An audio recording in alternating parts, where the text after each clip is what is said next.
একদিকে একটি কিশোরের জীবনে এমন এক কালো অধ্যায় শুরু হয়েছে যা তাকে সমাজে মাথা তুলে বাঁচার অধিকার থেকে চিরতরে বঞ্চিত করতে পারে। অন্যদিকে হাতকড়া পরা একজন মানুষের চোখের নিচে গভীর কালি পড়ে গেছে, শরীর ভেঙে চুরমার হয়ে পোশাকে ধুলোবালির ছাপ। কিন্তু সবচেয়ে ভয়ের ব্যাপার হলো এই দুজনের মধ্যে একজন হয়তো সম্পূর্ণ নির্দোষ আর অন্যজন একজন নিকৃষ্ট অপরাধী। কিন্তু বিচার চাইতে গিয়ে আমরা কি নিজেরাই বিচারের ঊর্ধ্বে উঠে যাচ্ছি না? আজকের এই গল্পটা শুধু কোনো অপরাধের খবর নয়, এটি আমাদের সমাজের বিবেকের এক কঠিন পরীক্ষা। নেত্রকোনার মদন উপজেলার একটি শান্তপল্লীতে একটি মাদ্রাসা, যেখানে লেখাপড়া করার পাশাপাশি ধর্মীয় শিক্ষার আলো ছড়ানোর কথা। কিন্তু সম্প্রতি সেই প্রতিষ্ঠানের চার দেয়ালের ভেতর থেকে এমন একটি খবর বেরিয়ে আসে যা পুরো দেশকে হতবাক করে দেয়। একজন কিশোরী ছাত্রী অন্তঃসত্ত্বা, একজন অভিভাবকের জায়গা থেকে থাকা একজন শিক্ষকের বিরুদ্ধে ওঠে এই চরম অভিযোগ। অভিযুক্তের নাম আমানুল্লাহ, পরিচিত সাগর হুজুর নামে। খবরটা প্রকাশ মাত্রই সমাজে যেমন আগুন লেগে যায়, ক্ষোভে ফেটে পড়ে মানুষ। কারণ শিক্ষক মানে তো আদর্শ, শিক্ষক মানে তো পিতার সমতুল্য। সেই পিতার হাতেই যখন একটি সন্তানের জীবন নরক হয়ে ওঠে, তখন সমাজের রাগ হওয়াটা যে কতটা স্বাভাবিক তা বোঝা যায়। কিন্তু এরপর যা ঘটলো তা নিয়ে গল্পের মোড় পুরোপুরি বদলে গেল।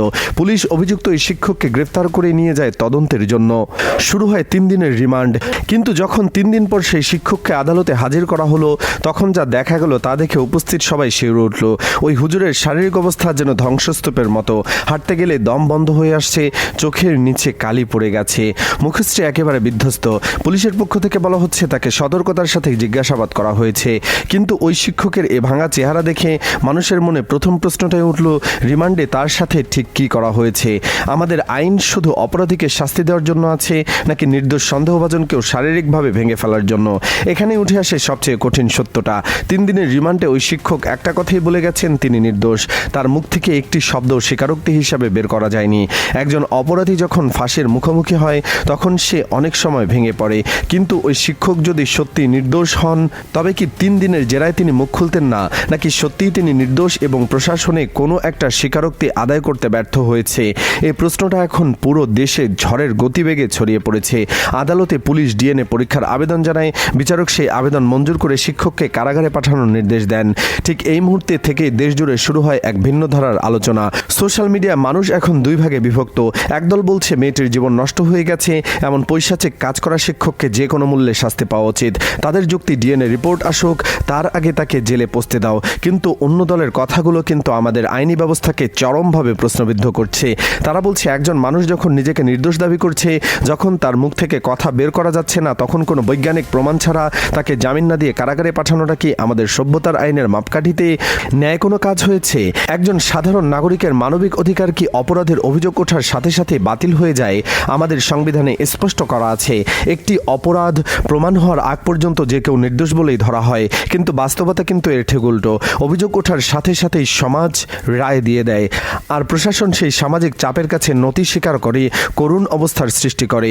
এই ঘটনার সাথে আমাদের মনে পড়ে যায় গত বছরের দেশের বিভিন্ন জায়গায় ঘটে যাওয়া একই ধরনের ঘটনাগুলোর কথা, যেখানে সোশ্যাল মিডিয়ায় ট্রায়াল আর পুলিশের তৎপরতার চাপে অনেক আসামি জেলের ভেতর অসুস্থ হয়ে পড়েছে। কিন্তু পরে তদন্তে প্রমাণিত হয়েছে যে আসলে সে নির্দোষ ছিল। আমরা কি সেই একই ভুলের পুনরাবৃত্তি করছি না? চলুন এবার ঘটনাটি আরেকটি বিষয় দেখা যাক। ওই কিশোরী ছাত্রীর কথা ভাবুন তো, তার জীবনের সবচেয়ে সুন্দর সময়গুলো একেবারে শেষ হয়ে গেছে। সমাজ তাকে দেখবে একটি কলঙ্কিত চোখে। তার মানসিক অবস্থা কেমন হচ্ছে তা ভাষায় প্রকাশ করা সম্ভব নয়। তার চিকিৎসা, তার নিরাপত্তা, তার মানসিক প্রতিবর্ধন, এই দায়িত্বটা এখন পুরোপুরি রাষ্ট্রের। কিন্তু একই সাথে একটি প্রশ্ন থেকে যায়, যদি কোনোভাবে প্রমাণিত হয় যে ওই শিক্ষক সত্যিই নির্দোষ, তবে কে তার ভাঙা শরীরকে বা কলঙ্কিত সমাজে বাঁচার অধিকার ফিরিয়ে দেবে? এই দ্বৈততার মাঝে আমাদের দাঁড়াতে হচ্ছে। এই ঘটনার একমাত্র সমাধান এখন ডিএনএ পরীক্ষা। কিন্তু প্রশ্ন হলো, এই রিপোর্ট আসতে কতদিন লাগবে? আমাদের দেশের ফরেন্সিক ল্যাবগুলোতে ডিএনএ রিপোর্ট আসতে মাসের পর মাস লেগে যায়। সেই সময়টাতে ওই শিক্ষক কি জেলখানার অন্ধকারে অসুস্থ হয়ে মারা যাবেন? আরও ওই কিশোরীকে মানসিকভাবে ভেঙে পড়বে? এই ধীরগতির বিচার ব্যবস্থাই হলো আসল অপরাধী। আমরা আবেগের বশবর্তী হয়ে তাড়াহুড়ো করছি, কিন্তু আইনি প্রক্রিয়া চলছে নিজের সাময়িক গতিতে। ময়দানের এই ঘটনা আমাদের সবাইকে একটা বড় শিক্ষা দিচ্ছে। মাদ্রাসাগুলোতে শিক্ষক নিয়োগের ক্ষেত্রে কি যথেষ্ট পুলিশ ভেরিফিকেশন হয়? একজন শিক্ষকের আচরণ নিয়ে কি কোনো নজরদারি আছে? আবার পরিবারগুলোর কথাও ভাবতে হবে। তারা কি তাদের সন্তানদের সাথে যথেষ্ট খোলামেলা আছে, যাতে সন্তান কোনো অপ্রীতিকর ঘটনার শিকার হলে সেটা প্রথম দিনে পরিবারকে জানাতে পারে? মেয়েটি তো অন্তঃসত্ত্বা হয়ে গেছে, মানে তার শরীরে এত বড় একটা পরিবর্তন আসছে, এতদিন পরিবার কি করেছিল?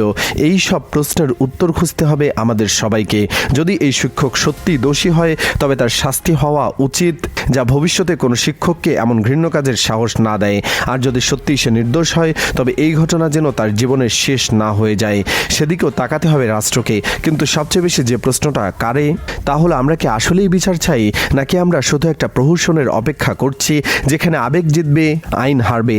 আপনার কাছে কি এই শিক্ষককে বিনা ডিএনএ রিপোর্টে জেলে রাখাটা যুক্তিগত মনে হয়েছে, নাকি আপনি মনে করেন মেয়েটির কান্নার কাছে সব আইন অচল? কমেন্ট করে আপনার অন্তর্নিহিত কথাটি লিখে দিবেন।